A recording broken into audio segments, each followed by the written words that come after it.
Halo semuanya, jumpa lagi di channel Petani Ekspor. Bang, masalah pembayaran lagi nih. Kalau misalkan buyer sudah memutuskan menyetujui untuk pembayaran pakai TITI, telegraphic transfer, terus mau transfer DP ke kita ya. Apakah kita harus bikin rekening dolar ataukah pakai rekening rupiah aja yang biasa di Indonesia? Nah, jadi untuk masalah rekening teman-teman, berdasarkan pengalaman yang saya miliki, ya sedikit pengalaman yang saya punya, jadi nggak masalah mau pakai dolar silahkan, mau pakai rupiah nggak masalah. Jadi dulu pas awal-awal ekspor, ya kita juga sempat mau bikin rekening dolar, ya BRI dolar, karena yang dekat BRI. Jadi kita pergi ke cabang buat bikin rekening dolar. Sampai di cabang ternyata belangkonya tuh kosong, yang dolar adanya yang Britama gitu ya. Akhirnya kita memutuskan untuk bikin yang sementara dulu, Britama bisnis aja dulu gitu ya. Karena kalau dolar nunggunya lama, sampai 2 minggu katanya baru ada nih belangkonya, baru ada nih buku tabungannya. Jadi akhirnya kita karena butuh cepat bikin Britama bisnis aja. Nah ketika dikasih ke buyer ya nggak masalah gitu. Yang penting kan buyer itu yang penting ada nama akunnya, nomor akun, nomor rekening ya, terus branchnya, biasanya detailnya branchnya, cabang Rangkas Bitung misalkan. Kalau kota-kota masing-masing kan ada cabangnya gitu, BRI cabang apa.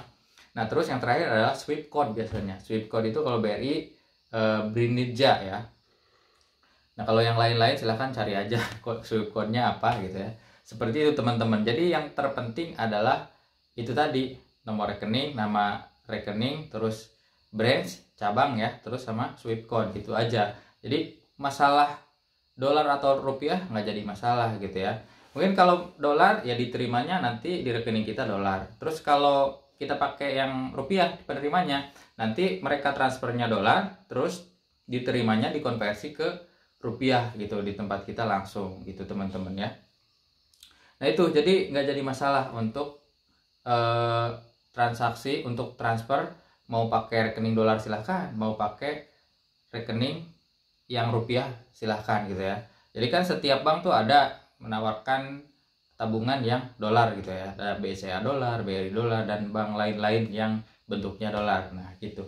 Kalau belum punya atau belum bikin atau adanya yang rupiah, ya pakai itu aja gitu ya. Nggak masalah juga. Yang penting duitnya masuk.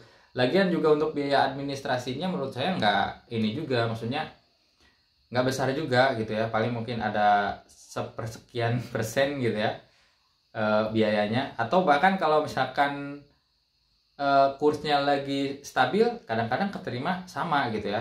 Atau kalau ada sedikit perbedaan itu kalau kursnya kebetulan pas ditransfer tuh lagi naik atau turun, itu yang sedikit perbedaan. Kadang-kadang lebih besar dari perkiraan gitu ya, kadang-kadang lebih sedikit. Seperti itu saja sih, karena perbedaan kurs itu teman-teman. Jadi untuk masalah rekening tidak jadi masalah ya. Mau rekening dolar silahkan, mau rekening pribadi silahkan. Dipelajari aja nih apa keuntungan dan kelebihannya, silahkan pelajari. Nah berapa waktunya biasanya untuk transfer dari luar negeri ke Indonesia? Kalau dari mana ya, biasanya umumnya sih kisaran ada yang 3 hari kerja gitu ya, ada yang 1 minggu, tergantung ini juga sih, tergantung.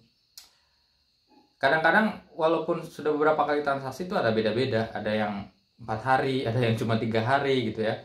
Karena kalau dari Asia Tenggara biasanya itu transit dulu ke Hong Kong ya, ke Hong Kong. Saya juga nggak tahu, tapi pas di tracking gitu ya, ini baru sampai Hong Kong, terus ditransfer ke Indonesia gitu.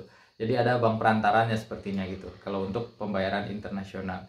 Nah kalau untuk kasus yang saya sempat cerita di video sebelumnya, sampai 1 bulan nggak nyampe, itu sebetulnya dari pihak pengirim atau si buyer itu sudah transfer, sudah di debit, tapi yang terjadi adalah di bank penerima, bank kita yang jadi masalah tuh.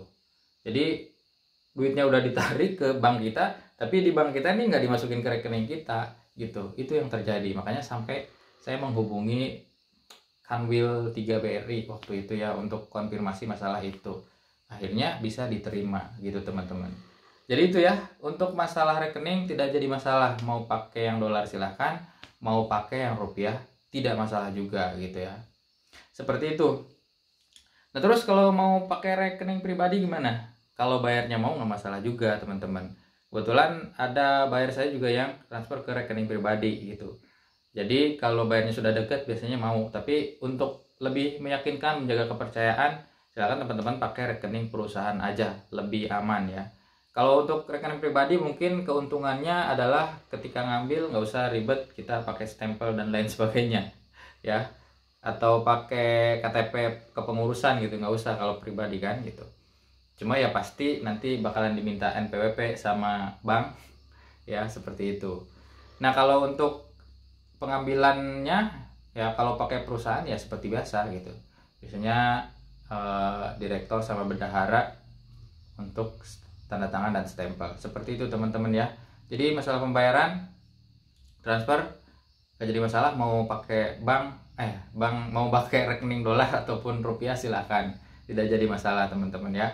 Oke, kalau ada pertanyaan lain seputar ekspor ataupun pertanian silahkan tulis di kolom komentar, atau ada pengalaman seputar pembayaran boleh juga ditulis di kolom komentar untuk gambaran teman-teman kita yang sedang belajar ekspor. Kalau merasa video ini bermanfaat, jangan lupa klik tombol subscribe untuk mendukung channel ini. Terima kasih, sampai jumpa di video berikutnya.